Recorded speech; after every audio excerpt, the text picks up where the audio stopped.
बिस्मिल्लाहिर्रहमानिर्रहीम। Equity under trial यानी बेगुनाह कैदी चैनल में आपका इस्तकबाल है। आप जानते हैं कि पिछले महीने बॉम्बे हाई कोर्ट के डिविजनल बेंच ने एक बहुत ही अहम फैसला सुनाया। 7/11 बम ब्लास्ट केस में 19 साल बाद 12 बेगुनाह कैदियों को बाइज्जत बरी कर दिया गया। आज हम पूना में हैं और पूना में कोंडवा की सरजमीन पर हमारे साथ इस केस से 19 साल बाद बाइज्जत बरी होने वाले हमारे कैदी भाई, हमारे बेगुनाह भाई सोहेल शेख साहब है। उनके साथ हम थोड़ी सी बात करेंगे और आपके सामने उस बातचीत को पेश करेंगे।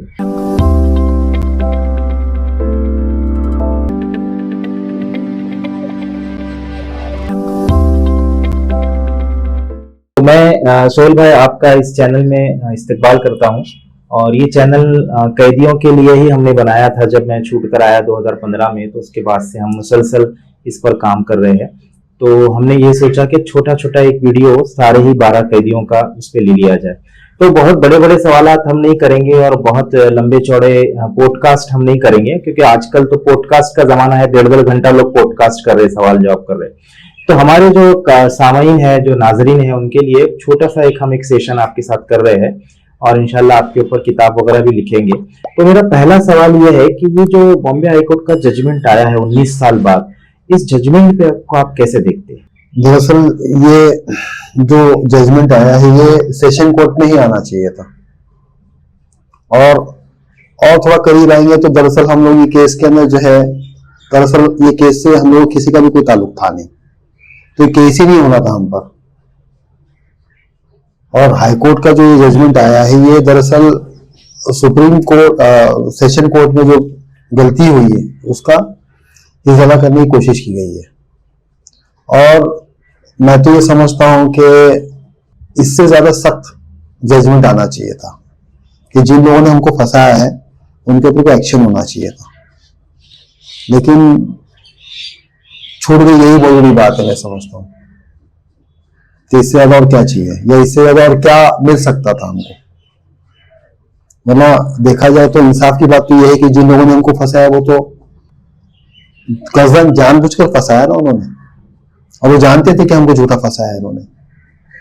तो उनको क्या, उनको तो कुछ सजा मिलना चाहिए इसके अंदर। बिल्कुल।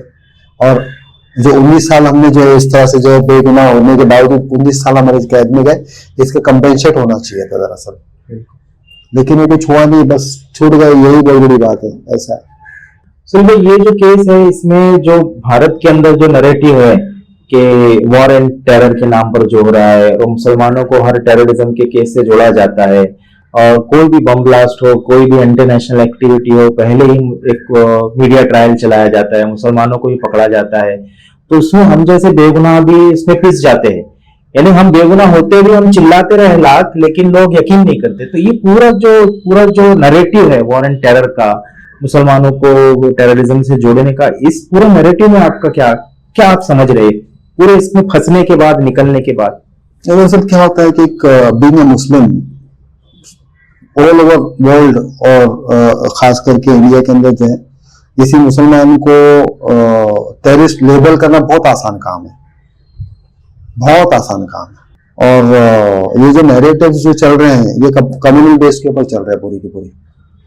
अब जो है मालेगांव ब्लास्ट 2008 और 2006 में जो हुए मालेगांव में, और जो पकड़े गए जैसे गैर मुस्लिम जितने हिंदू हमारे जो लोग इसमें पकड़े गए, तो उनको किसी ने टेररिस्ट नहीं कहा और किसी अखबार में, किसी मीडिया में उनको एज ए टेररिस्ट बोल के उनको पोर्ट्रे नहीं किया गया। ये एक बड़ी अफसोस वाली बात है। और बड़े दोगलेपन से ये कहा जाता है कि टेररिस्ट का कोई धर्म नहीं होता है और हर मुसलमान टेररिस्ट नहीं होता है। तो ये सब बकवास बातें हैं। जब कोई गैर मुस्लिम पकड़ा जाए तो उसको टेररिस्ट क्यों नहीं कहते? और मुसलमानों को तो टेररिस्ट कहना आसान है बहुत, और लेबलाइज करना बहुत आसान है। और जब हम पकड़े गए थे तो वो टाइम पे तो महीनों चले थे हम लोगों के ऊपर टेररिस्ट टेररिस्ट टेररिस्ट। और जब छोड़ गए तो क्या हो गया? 15 दिन में सब ठंडा हो गया, क्योंकि झूठ खुल के सामने आया। तब नरेशन में मजा नहीं आ रहा है ना, वो मसाला और वो मिर्च और जो चटनी और वो अचार है ही नहीं, लगा लगा कर जो मुसलमानों के खिलाफ लगाया जाता है, वो है ही नहीं, बस ठंडा पड़ गया। तो इन्हें इन शॉर्ट किसी भी मुस्लिम को लेबलाइज करना टेररिस्ट बहुत आसान होता है और लोग उसको आसानी से ले भी लेते हैं और माथे में बल भी नहीं पड़ता है कि वाकई ये है या नहीं है। बहुत अफसोस वाली बात है। सुन भाई, ये केस में तो हम लोग बेगुनाह थे, आप भी बेगुनाह थे, छूट गए, बहुत अच्छी बात है माशाल्लाह। लेकिन जो लोग इसमें मरे, करीब 200 लोग मरे, 700 लोग जख्मी हुए, वो लोग बोलते हैं कि आप लोग बेगुनाह है तो असल करने धरने वाले कौन है, तो उनके साथ इंसाफ नहीं हुआ।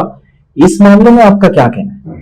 देखिए, वो जो 200 जो लोग मरे तो वो विक्टिम थे, नो डाउट अबाउट इट, और वो टेररिज्म का शिकार है।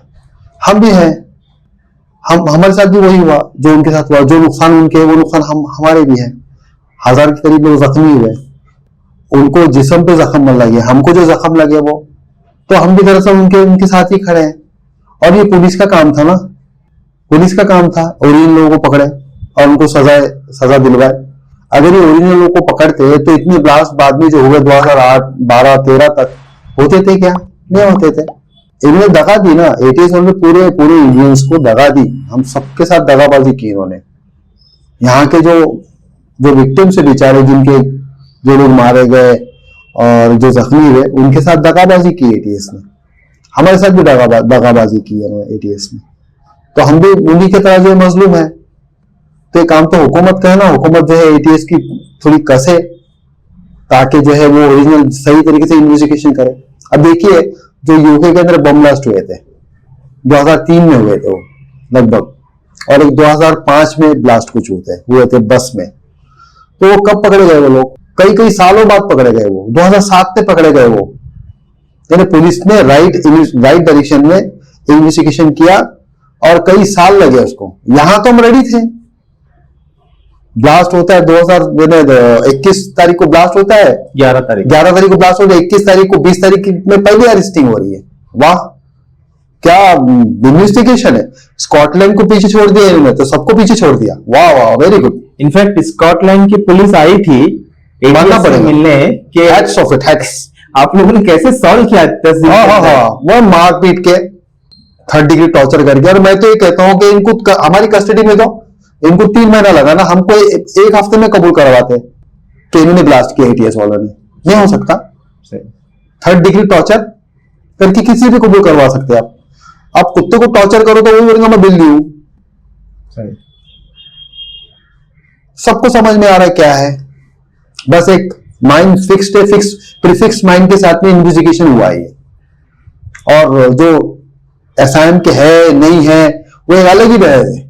बस एसआईएम के नाम पे जो लोग अरेस्टेड है या जो सस्पेक्टेड है उनको उठाओ और डाल दो, फ्रेम कर दो उनको। और same story, same modus operandi, पहले भी और आप जितने ब्लास्ट है सबका मोडस ऑपरेंडी देखिए, इन्वेस्टिगेशन सब वही है। तो इनको शर्म आना चाहिए। और अभी भी सुप्रीम कोर्ट के इनको शर्म आना चाहिए। इनको वही अगला सवाल ये है कि भाई पुलिस आपके केस में सेम डे सुप्रीम कोर्ट पहुंच जाती है। हालांकि ये टेररिज्म का केस है, नेशनल सिक्योरिटी का मामला है, इसमें हलाकतें हुई, जख्मी हुए। मालेगांव वाले केस में भी नेशनल सिक्योरिटी का मामला है, हलाकतें है, जख्मी है, वहां भी एक्विटल है, लेकिन वो आज तक के उसको चैलेंज नहीं करते। आप ये दोनों जो चैलेंज हुआ है पुलिस की तरफ से, इसको किस निगाह से देख रहे हैं आप? ये दरअसल एटीएस जो है हुकूमत को मिसगाइड कर रही है। ये एटीएस का खेल है। एटीएस जो है, चूंकि आप एक्सेप्ट नहीं करना चाहते कि हमने पूरा बोगस इन्वेस्टिगेशन किया, इसलिए हुकूमत को हमेशा, उस वक्त कांग्रेस थी, एनसीपी थी, उनको भी मिसगाइड किया इन्होंने, और इस बार बीजेपी है, इनको भी मिसगाइड करके ये सुप्रीम कोर्ट लेकर गए। मैं तो ये समझता हूँ बस एटीएस का कसूर है और गवर्नमेंट ने सोच समझ के जो है फैसले करना चाहिए कि हम जाना चाहिए कि नहीं जाना चाहिए। और रहा सवाल हमारे केस में सुप्रीम कोर्ट पहुंच रहे हैं और यहां पर नहीं पहुंचे, तो ये तो खुल्लम खुल्ला जो है बुरी बात है। ये डिस्पैरिटी वाला मामला है, पूरा के पूरा जो है, मतलब बराबरी वाला मामला नहीं चल रहा है। ये नॉट फेयर। ये तो पूरा कम्युनल, हर चीज को कम्युनल पेज देना अच्छी बात नहीं है। हालांकि वहां पर भी मरे हैं, यहां पर भी मरे हैं, और सभी जानते हैं हम तो इनोसेंट थे। और ये अच्छी तरह जानते हैं कि जो लोग मालेगांव में पकड़े गए वो ओरिजिनल है। सबसे बड़ा तो मामला ये है जी, हम लोगों का तो ताल्लुक ही नहीं था ये ब्लास्ट से, और ये लोगों का ताल्लुक है। फिर भी हुकूमत जो है इनको कवर कर रही है। शेम शेम वाली बात है, अफसोस वाली बात है।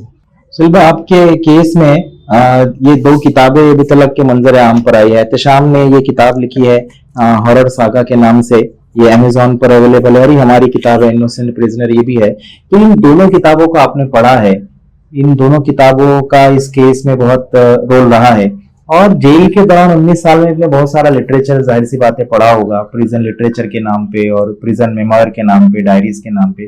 तो ये किताबें किस तरह से माइंडसेट बनाने में या एक आम जनता के अंदर एक राय कायम करने में किस तरह से रोल अदा करती, किस तरह इतना फायदा होता है, इस पे आप कुछ बताइए।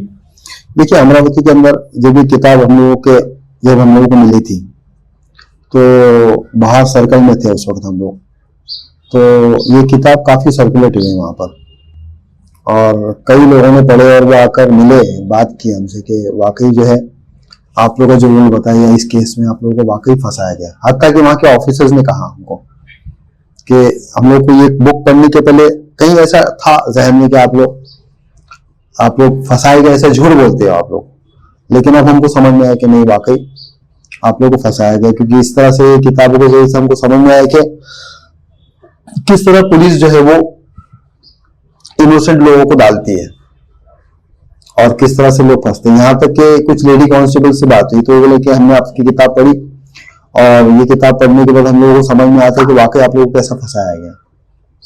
फिर कुछ तो लोग ऐसे होते हैं कि वो किताब तो पढ़ लेते हैं, और किताब पढ़ने के फिर बाद हमारा बिहेवियर जब देखते हैं तो बोलते हैं कि वाकई आप लोगों को वो किताब पढ़ने का, आप लोगों का बिहेवियर देखने के बाद हम लोगों को यकीन होता है कि आप लोग इनोसेंट है। तो इस तरह से होता है, और लोग ऑब्जर्व करते हैं, क्योंकि जनरली जो है कैद के अंदर जो है ना लोग आम कैदी और टेररिस्ट से ना, टेररिज्म से रिलेटेड जो कैदी होते हैं, दोनों का ऑब्जर्वेशन उनके सामने, स्टाफ के सामने होता है, तो वो लोग इन्हें रिस्पेक्ट करते हैं काफी। और वो बात लोग तो ये बोलते हैं कि आप हो ही नहीं सकते बोले टेररिस्ट, तो हम मजाक में ये बोलते हैं कि आपको क्यों लगता है कि हम नहीं, हो सकता है कि हम हो, कहीं ना कहीं हमारा कुछ रोल हो। तो नहीं, अगर तुम्हारा रोल होता तो तुम ऐसे नहीं होते बोले।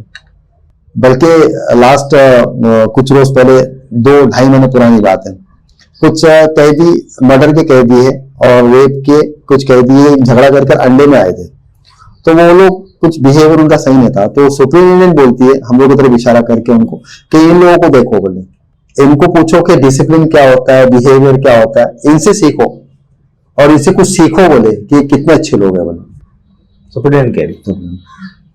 और वक्तन फक्तन ये चीजें आती रहती थी कि नहीं बोले आप लोगों का सिर्फ खाने पीने से रिलेटेड होता है, बाकी कभी आप लोगों की तरफ से कोई प्रॉब्लम नहीं होता है।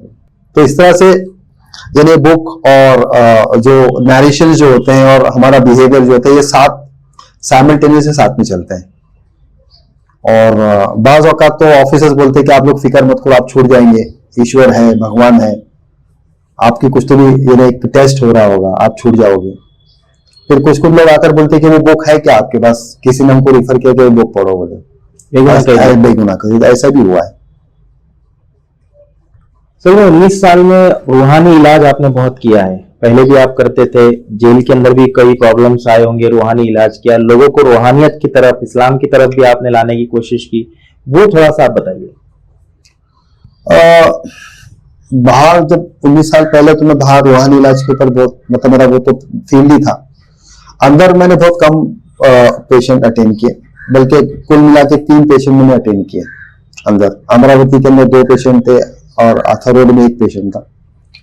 लेकिन मैंने कई लोगों को इस फील्ड के अंदर जो है ये फील्ड इंट्रोड्यूस किया मैंने कई लोगों को, और इसका पूरा सिखाया कई लोगों को कि आप ये सीखो, और अगर अल्लाह ताला ने आपको रिहाई दी तो आप बाहर जाकर ये शुरू करो, और लोगों को इस तकलीफ से आप इनको निकालने की कोशिश करो। तो ये बहुत किया मैं, और अल्लाह का फजल करम में कई लोग, कुछ लोगों को तो मैं सिर्फ उनको सिर्फ जहनी तौर पर तैयार करता था कि आप ये चीज को समझो कि जिन और शयातीन क्या होते हैं, जादू किस तरह से अमल होता है, किस तरह से अपने आप को आप बचा सकते हो। तो इसमें काफी एक्सपीरियंस रहा कि लोग उनके अपने घरों के अंदर जो मसाइल होते हैं वो आके पूछते हैं हमारे घर में ये मसाइल है, उसको हम क्या करें। तो मैं उनको जो अपने हिसाब से जो नॉलेज मुझको था, जो इल्म था, उसके हिसाब से लोगों को बताता था। फिर ऐसे भी कुछ हुए कि घरों से लोगों ने, कुछ बहनें हैं हमारे, उन्होंने लेटर्स लिखे मुझको कि हमारा ये मसला है, तो इस पर क्या किया जाए। तो मैं उनको खतों के जरिए से पूरे क्वेश्चंस पूछता था और फिर खतों के जरिए से जवाब, उनको पूरे इनकी जवाब देने की कोशिश करता था और उसके सॉल्यूशंस बताता था वहां से। और उसमें से कुछ लोगों को फर्क भी पड़ा, कुछ काफी हद तक। और कोर्ट में जब हम आते थे तो कुछ बहनें मेरे पास आती भी थी बॉम्बे से, पूना से, और इनकी काउंसलिंग कोर्ट में करता था मैं। और कुछ ऐसे वाकयात या कुछ ऐसे केसेस भी रहे जिसके लिए कुछ नहीं था, बल्कि उनके जहन पर सिर्फ एक बोझ था। और कई जगह जाकर आए थे कि हाँ हमको जादू है, जादू है, लेकिन जब मैंने उनको चेक किया तो उनको कुछ भी नहीं था। तो फिर उनके क्वेश्चन आते थे कि फिर हमको ये क्यों होता है। ये बहुत अहम चीज रहती। तो इसमें से निकालना बहुत ज्यादा एफर्ट्स लगाने पड़ते हैं, बहुत ज्यादा ताकत लगानी पड़ती है। क्योंकि मेरा अपना एक तजुर्बा रहा है कि 10 में से 3 एक्चुअल पेशेंट होते हैं जिनको रूहानी मतलब जादू या जिन वगैरह उन पर होता है। अदरवाइज बाकी जो 7 होते हैं, 7 में से 2 जो होते हैं वो मेंटल या साइकेट्रिक केस होते हैं, साइकोलॉजी से उसका ये होता है। बाकी के 5 जो होते हैं वो उनको यकीन के हद तक यकीन होता है उनको कि उन पर जादू है या जिन है, उन पर या उन पर कुछ हुआ है। तो उसमें से उनको निकालना, वो इतनी ताकत लगानी पड़ती है जितना एक जिन और शैतान या जादू तोड़ने के लिए भी इतनी ताकत लगानी पड़ती है, इतनी ताकत उनको लगानी पड़ती है वो कन्विंस करने में कि उससे निकले आप। तो वो बहुत एफर्ट्स वहां ज्यादा लगाने पड़ते हैं। और अल्लाह सुब्हानहू तआला जो है वो उनको उसमें से निकालता भी है, शिफा भी देता है, और उनके सीने पे से जो बोझ होते हैं वो उतारते हैं। और उनका जो मेंटल जो सेटअप होता है या मिसकंसेप्शंस होते हैं वो बेसिकली उसमें करेक्ट करता हूँ। तो उससे मैं वो फील्ड एंजॉय भी करता हूँ बहुत। तो मेरा पैशन है, दरअसल वो मेरा प्रोफेशन नहीं था, वो मेरा पैशन था और लोगों को उसमें निकालना मेरा किए था। लेकिन ये धीरे धीरे और कोई ऑप्शन नहीं था तो वो मेरा धीरे धीरे प्रोफेशन बन गया था एक टाइम पे। लेकिन मैं इसको प्रोफेशनली करता नहीं था, पैसा कमाना मेरा मकसद नहीं था। बस मेरे से उसको मेरी जात से लोगों को फायदा हो, ये उसके लिए ये था। कंपनसेशन और रिहेबिलिटेशन की अगर हम बात करें, हुकूमत की जिम्मेदारी है, आप भी गुनाह थे, 19 साल आपको रखा, अब आपको कंपनसेशन देना चाहिए, रिहेबिलिटेशन करना चाहिए, लेकिन हुकूमत ऐसा कुछ भी नहीं कर रही है। तो इस मामले में आप क्या सोचते हैं? दरवाजा अदालत का खटखटाना है या खामोश रहना है या जमीयत के वकीलों का इंतजार करना है या नाउमीद होकर बैठ जाना है कि कुछ नहीं होने वाला इस सिलसिले में, बस अब जो आजादी मिली है इससे आगे कुछ होने वाला नहीं है? इस पूरे ये लोग बार बार ये कहते हैं कि भाई जो बंदा छूटता है वो केस क्यों नहीं करता पुलिस व कर्मियों के खिलाफ जिन्होंने फंसाया है, वो कंपनसेशन के लिए पिटीशन फाइल क्यों नहीं करता? इस पूरे मामले को आप किस एंगल से देख रहे हैं? देखिए, मैं थोड़ा सा अलग सोचता हूँ, मेरे अपनी एक सोच है, वो ये कि हम बहसीत मुसलमान तो बाजू में रख दो, यहाँ के जो बेचारे हमारे हिंदू भाई है, गैर मुस्लिम भाई है, उनको गवर्नमेंट खुद कई मामला में कंपनसेशन नहीं दे रही है। वो खुद बेचारे मजलूम है, वो खुद सताए जा रहे, परेशान है, और हुकूमत लूट खसोट कर खा रही है जीएसटी के नाम पर, नोटबंदी के नाम पर। लोगों का सर्वाइवल मुश्किल हो चुका है, क्या मुस्लिम और क्या गैर मुस्लिम। तो ये जब इनके अपने गैर मुस्लिम जो है परेशान हाल है, तो ये हमको क्या कंपेंसेट करेंगे? पहली चीज तो ये है, यानी यहाँ पर एन का भी वही हाल है, गैर का भी वही हाल है। अब दूसरी बात ये कि मेरा अपना पर्सनल लेवल पर ये है कि मेरी आदत कभी भी नहीं रही कि मैं कहीं पर जाओ और किसी को बोलूं कि मैं परेशान हूं, आप मुझको हेल्प करें, या आप मुझको कंपेंसेट करें। मुझको मतलब मैं बहुत अनकंफर्टेबल होता हूं वहां पर उस चीज को लेकर। अब तीसरी बात यह है कि ये खुद उनको सोचना था। अब हाईकोर्ट के जज का काम था ये करे, बिल्कुल, लेकिन उन्होंने नहीं किया। अब वो क्या है उनका मामला, रब ही जाने, अल्लाह ही जाने। लेकिन मुझको बहुत स्ट्रांग एक मेरी फीलिंग है कि सुप्रीम कोर्ट में ये मैटर अब गया है तो इनकी मत्ती मारी गई है कि सुप्रीम कोर्ट गई है, यहां इन्होंने गलती की है।